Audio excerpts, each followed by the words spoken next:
অন্তরকে আলোকিত করার উপায়। প্রিয় দর্শক, এমনই একটি দোয়া অথবা দুরূদ আপনাদেরকে শিক্ষা দিব, যে দুরূদটি যদি আপনি পাঠ করতে পারেন, আল্লাহু আকবার কাবীরা, আপনার অন্তর আলোকিত হয়ে যাবে, নূরে নূরান্বিত হয়ে যাবে ইনশাআল্লাহ। আর সেই দুরূদটি হচ্ছে আল্লাহুম্মা সাল্লি আলা সাইয়্যিদিনা মুহাম্মাদিন নূরিল আনওয়ারি ওয়া সিরসিল আসরার ওয়া সাইয়্যিদিল আবরার। এই দুরূদটি আপনি পাঠ করবেন।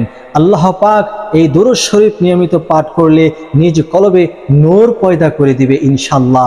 প্রিয় দর্শক, ছোট্ট ভিডিওটি আপনাদের কাছে কেমন হয়েছে অবশ্যই শেয়ার করে প্রচার করে দেন। দুরূদ শরীফটি আবার শুনুন। আল্লাহুম্মা সাল্লি আলা সাইয়্যিদিনা মুহাম্মাদিন নূরিল আনওয়ারি ওয়া সিরসিল আসরারি ওয়া সাইয়্যিদিল আবরার। কষ্ট হলেও দুরূদটি শিখে মুখস্থ করে আমল করার চেষ্টা করুন। ভিডিওটি শেয়ার করে প্রচার করুন।